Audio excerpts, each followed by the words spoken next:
الرحمن الرحیم صلوات بآواز بلند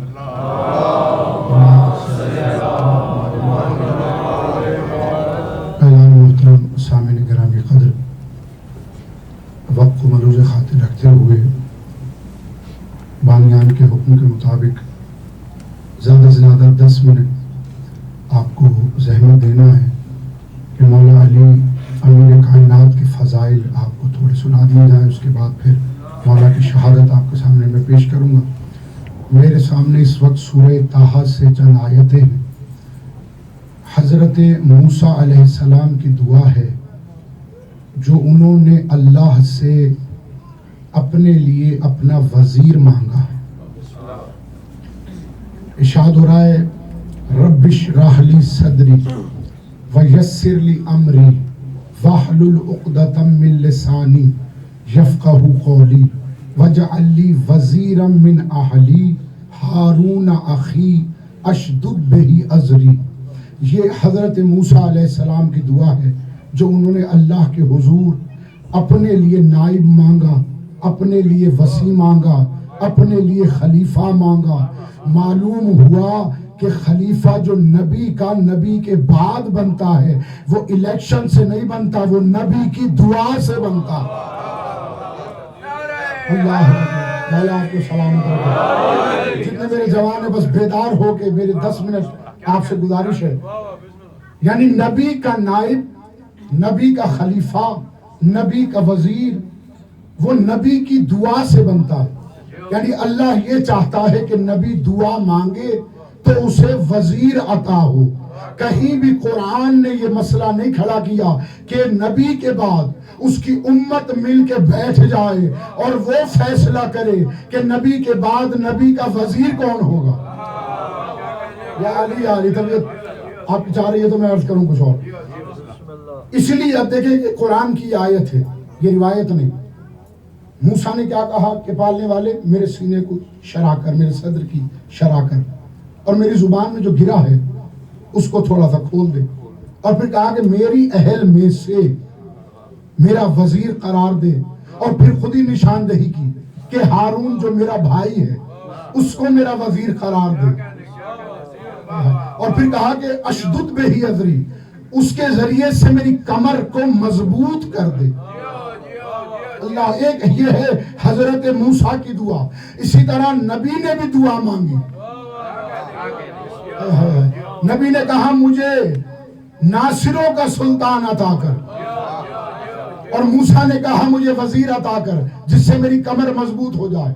نبی نے کہا کہ مجھے ناصروں کا سلطان عطا کر، اور پھر حدیث کہتی ہے کہ رسول اللہ نے بھی کہا یا علی انت منی بمنزلت ہارون من موسیٰ، یا علی تیری مجھ سے وہی نسبت ہے جو ہارون کو موسیٰ سے تھی۔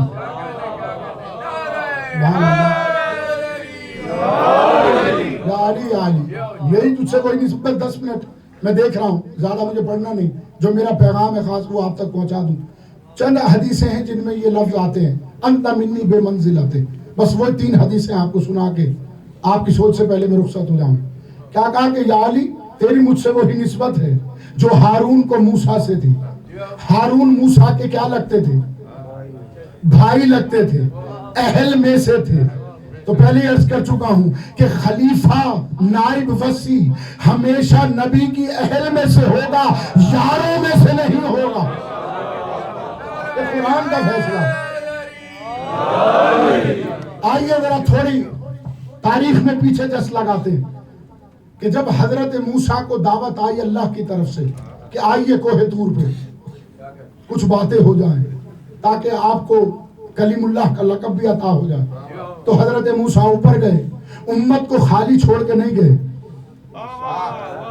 امت میں حضرت ہارون کو چھوڑ کر گئے، اور جناب ہارون کو یہ وصیت کی کہ اگر امت بہک جائے تو آپ امت سے جھگڑا نہ کرنا۔ توجہ کیجئے، امت سے جھگڑا نہیں کرنا اگر بہک جائے۔ تو ہوا کیا، 30 دن 30 راتیں حضرت موسیٰ نے اللہ کے پاس گزاری، گفتگو ہوتی رہی۔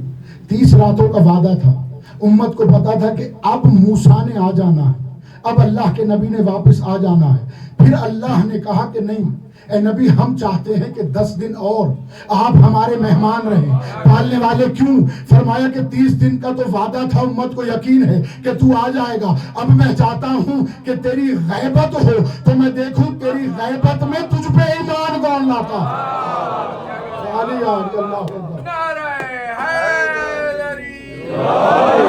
یعنی اللہ یہ چاہتا تھا کہ دیکھے کہ نبی جب غائب ہو جاتا ہے تو پھر اس پہ ایمان کون لاتا ہے. حالانکہ نبی کا وسیع بھی درمیان میں تھا. اب 10 دن جیسے ہی 31واں دن آیا امت میں کھلبلی مچی. شیطان نے اپنے سینگ نکالے، سامری نے وہاں ایک بچڑا بنا دیا. توجہ کیجئے، سونے کا ایک بچڑا بنایا اور بچڑا بنا کے، وہ بہت لمبی بات ہے میں وہ بات نہیں کر رہا، بس اس نے کچھ خاک اس پہ ڈالی تو بچڑا بولنے لگا ان الحق. موسیٰ کی جتنی قوم تھی وہ اس کو سجدہ کرنے لگی، اس کو کہنے لگی یہ ہمارا رب ہے. رسول اللہ نے یہ فرمایا کہ میرے بعد میری امت میں بھی ایک سامری اور ایک بچڑا ہوگا. جو خاموش ہیں ان کے لیے میری واہ ہے. سبحان اللہ. آپ کی خاموش. میں نے کہا رسول اللہ نے فرمایا کہ میرے بعد میری امت میں بھی ایک جادوگر ہوگا، ایک بچڑا ہوگا. یعنی مطلب ہے کہ جو بنائے وہ سامری، جو بن جائے وہ بچڑا. اور خود میں کیا پڑھوں، جو خود بخود بن جائے وہ بچڑا ہے، بنانے والا ہے سامری. اچھا اب امت نے پوجنا شروع کر دیا. 10 دن بعد حضرت موسیٰ جب آئے واپس تو انہوں نے دیکھا کہ یہ امت کیا ہوا. تو حضرت ہارون کو پکڑا اور کہا کہ اے میری ماں جان یہ کیا ہوا. فرمایا آپ کی امت مجھے قتل کرنے کے در پہ تھی اور پھر میں امت میں تفرقہ نہیں چاہتا تھا، اس لیے میں نے امت کو کچھ نہیں کہا. اب امت تو یہ سمجھی کہ موسیٰ نے کچھ کہنا نہیں ہے، ہم واپس کہیں گے ہم تجھ پہ ایمان لے آئے تو موسیٰ مان جائیں گے. لیکن موسیٰ نے کہا نہیں، میری غیبت میں جو تم نے میرے بھائی کے خلاف اقدام اٹھایا ہے، اب میرے لیے نہیں، وہ اللہ کے خلاف اقدام اٹھایا. میری غیبت میں وہ اللہ کے خلاف. دیکھیں میری خطابت کے جوہر بڑے آتے لیکن میں چاہتا ہوں میرا پیغام پہنچ جائے آپ تک اتنے جوانے 10 منٹ کے اندر. کیا کہا کہ میرے بھائی کے خلاف جو اقدام اٹھایا وہ اللہ کے خلاف اقدام تھا، کیونکہ میری جگہ پر موسیٰ کی جگہ پر ہارون تھے، جو میں تھا وہی یہ ہے. ہم نے 10 دن غیب رہ کے تمہارا امتحان لیا کہ کون ہے جو ہم پر ایمان لاتا ہے کون نہیں. تو سب نے کہا کہ نہیں ہم نے تو پوجا ہی نہیں. توجہ، ہم نے نہیں پوجا، ہم نے تو سجدہ ہی نہیں کیا، ہم نے نہیں مانا. تو جناب موسیٰ نے کہا کہ میں بھی تمہارا نبی ہوں، اللہ کا نبی. تم میں سے جو کہتا ہے کہ ہم نے نہیں پوجا کھڑا ہو جائے. سارے کھڑے ہو گئے. تو ساری امت ہی کھڑی ہو گئی کہ ہم نے نہیں پوجا. تو ہارون کہتے جب میں اترا تھا جب تو اور ہی منظر تھا، لیکن یہاں تو سارے مکر گئے. تو کوئی بات نہیں. انہوں نے کہا کہ اس بچڑے کو جلاؤ. اس بچڑے کو جلایا گیا. جلا کے اس کی خاک کو جو اس کا مادہ تھا نیل میں بہایا گیا. اب حضرت موسیٰ نے کہا اس پانی کو پیو. اب جب انہوں نے پانی پیا تو جس نے بچڑے کو پوجا تھا اس کے ہونٹ بھی سیاہ ہو گئے، ناک بھی سیاہ ہو گئی، پیشانی بھی سیاہ ہو گئی. تو اب جب وہ سیاہ چہرے والے سامنے آئے حضرت موسیٰ نے کہا اب ان کی سزا یہ ہے کہ جو ان کے رشتہ دار ہیں وہ انہیں خود قتل کرے. گھبرا تو نہیں گیا؟ یعنی اب آپ دیکھ لیں کہ آخری محمد ہے غائب. 11 محمد موجود تھے.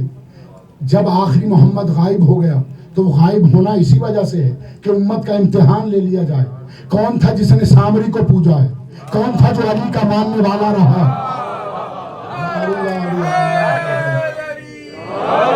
اس لیے تو آخری محمد نے آتے ہی قتال شروع کرنا ہے، کیونکہ آخری محمد جانتا ہے کہ کس نے کس کو پوجا.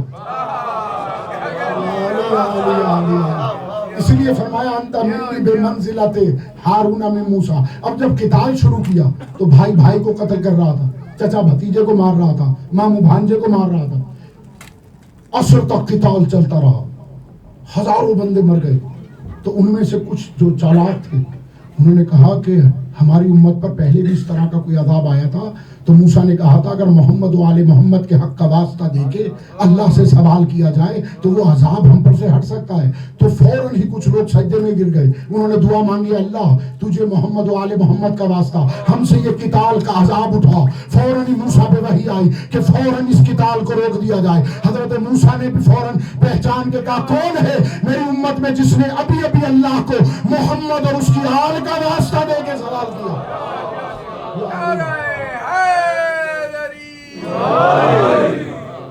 کچھ افراد آئے انہوں نے کہا کہ موسیٰ ہم نے فرمایا خدا کی قسم اگر تم قتال شروع ہونے سے پہلے محمد و آل محمد کے حق کا واسطہ اللہ کو دے کے سوال کرتے تو یہ قتال ہی شروع نہ ہوتا. تمہاری اس لغزش اور گناہ کو معاف کر دیا جاتا. آخری بات ختم ہو گئی. میں پھر فرمایا یا علی انت منی بے منزلت الراس من الجسد. فرمایا یا علی آپ کی مجھ سے وہی نسبت ہے جو سر کی بدن سے ہوتی ہے. جتنے میرے جوان دوست بیٹھے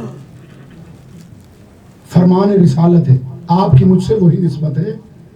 آپ یعنی سر ہیں میں محمد بدن.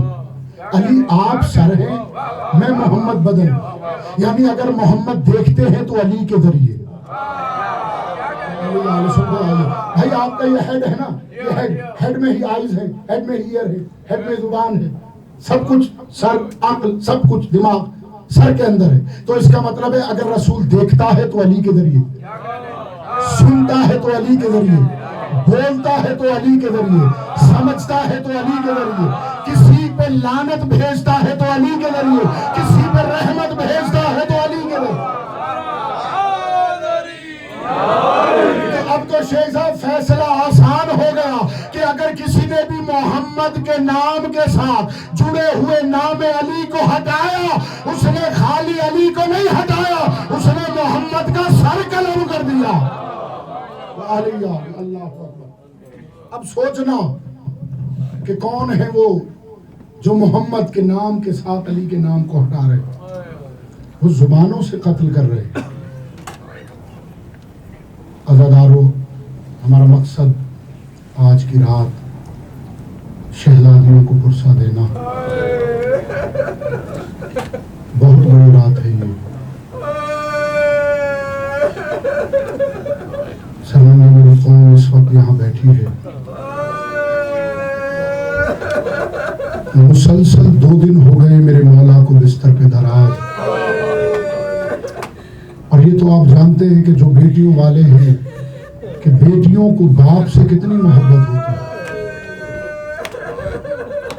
ماں اگر تھوڑا سا بھی کچھ کہہ دے نا دن میں تو سارا دن بیٹی انتظار کرتی ہے کہ بابا آ جائیں گے تو میں اماں کی شکایت کروں. عزادار علی کی بیٹیاں رو رہی ہیں. کوفے میں عجیب سما ہے. عزادارو جانتے ہو جب ابن ملجم ملعون رسیاں پہنے ہوئے جب مولا علی کے سامنے آیا تو مولا علی نے پہلا سوال ابن ملجم سے یہ کیا ابن ملجم مجھ علی کو بس ایک بات یہ بتا کیا میں تیرا عادل امام نہ تھا کیا میں تیرا اچھا امام نہ تھا. اس ملعون نے سر جھکا کے کہا مولا تجھ جیسا عادل کون ہے تجھ جیسا اچھا کون ہے. تو میرے مولا نے جملہ کہا پھر ابن ملجم یہ بتا تو نے میری زینب کے دین نامحرموں کو کیوں سنائے. ارے میری زینب کے دین کوفے میں ہر گھر سن رہا ہے. میری زینب رو کے کہہ رہی ہے والیہ واہ محمد. میری بیٹیاں رو رہی ہیں. ابن ملجم میں نے تیرا کیا بگاڑا تھا. عزادارو میرے مولا نے ابن ملجم کے بارے میں جو فیصلہ کیا وہ میں پچھلی رات سنا چکا ہوں. عزادارو زہر بہت زیادہ بڑھ چکا تھا. میرے مولا کا چہرہ زرد ہو چکا ہے. عزادارو آپ میرے مولا کی زیارت میں ایک جملہ پڑھتے ہیں. جملہ ہے السلام علیکہ یا اصبر الصابرین. اے صابروں سے بڑے صابر آپ پر میرا سلام ہو. عزادارو علماء نے یہ فیصلہ کیا ہے کہ علی میرا مولا سب سے بڑا صابر ہے. عزادارو سب سے بڑا صابر. جب فیصلہ کیا گیا فیصلہ کس بنا پہ کیا گیا عزادارو اس کی وجہ یہ ہے اس کی وجہ یہ ہے کہ صابروں کے سلطان ہے مولا حسین، مگر مولا حسین کی زندگی میں کبھی کسی نے مولا کے حرم پہ ہاتھ نہیں اٹھایا، حسین کی موجودگی میں کسی بیوی کو مارا نہیں گیا، اللہ اکبر، لیکن علی کی موجودگی میں میری بی بی فاطمہ پہ دروازہ گرایا گیا، علی کی موجودگی میں بی بی کو تماچا مارا گیا، علی کی موجودگی میں محسن کو یہین کیا گیا، عزادارو اس لیے میرا مولا صابروں سے بڑا صابر ہے، عزادارو جب میرے مولا حسین پر حلقہ تنگ ہوا قاتلوں کا، عزادارو میرے مولا بڑے زخمی ہیں، زخمی عالم میں حسین رکوع کے عالم میں بیٹھ گئے، عزادارو جب رکوع کے عالم میں بیٹھے تھے حسین بڑے ساکت بیٹھے ہوئے تھے، جتنے مولا کے قاتل تھے وہ یہ سمجھ رہے تھے کہ حسین کی روح پرواز کر گئی ہے یا نہیں کر گئی، عزادارو یہ جاننا چاہتے تھے کہ یا ایک لعین قاتل سے شمر نے کہا کہ تو کوئی اس مسئلے کا حل نکال، یہ لعین کہتا ہے کہ ہاں میرے ذہن میں اس مسئلے کا حل آیا، کہا کہ تو کیا کرے گا، اور میں دیکھو میں کیا کرتا ہوں، ایک مرتبہ اس لعین نے خیموں کی طرف رخ کیا اور مولا حسین سے مخاطب ہو کے کہا، اے حسین تو تو یہاں قتل ہو رہا ہے، شمر نے زینب کے خیمے پر حملہ کر دیا، عزادارو حسین زخمی عالم میں اٹھے، ایک مرتبہ لے کے کہا، اے ظالموں میری زندگی میں زینب کو نہ مارنا، ارے جس نے مارنا ہے مجھے حسین کو مارے، زینب کو نہ مارے، اللہ اکبر، اجرکم اللہ، عزادارو شہزادی آپ سے راضی ہو، سیدہ فاطمہ آپ سے راضی ہو، بڑا غصہ دے رہے ہو، عزادارو ایک مرتبہ مولا امیر کائنات چند لمحوں کے مہمان ہیں، بیٹی کو بلایا، زینب جی بابا، عزادارو میرے مولا علی فرماتے زینب بیٹی جی بابا آج میں آپ سے کچھ وصیتیں کرنا چاہتا ہوں، مایا بابا وصیتیں کیجئے، عزادارو سر جھکا کے بابا کے چہرے پہ نظر جما کے شہزادی بابا کی بات سن رہی ہے، میرے مولا علی نے فرمایا زینب بیٹی اپنی زندگی کے بعد دو مقامات ایسے ہیں جہاں میں تیری مدد کے لیے آؤں گا، عزادارو بی بی نے کہا بابا وہ مقامات کون کون سے ہیں، عزادارو میرے مولا نے فرمایا زینب پہلا موقع وہ ہوگا جب تو میرے حسین کے یتیموں کو لے کے کربلا کی خاک میں بیٹھ کے آواز دے گی الحافظ الحفیظ، میں علی نجف کھیل کے آ جاؤں گا، اور دوسرا موقع وہ ہوگا ارے جب تو شرابی کے دربار میں جانے لگے گی کہ مجھے پکارنا میں علی آؤں گا، عزادارو حسین قتل ہو گئے، ارے حسین کے یتیم صحرا میں ادھر ادھر بکھر گئے، عزادارو میری بیوی نے ایک مرتبہ کہا بہن ام کلثوم جی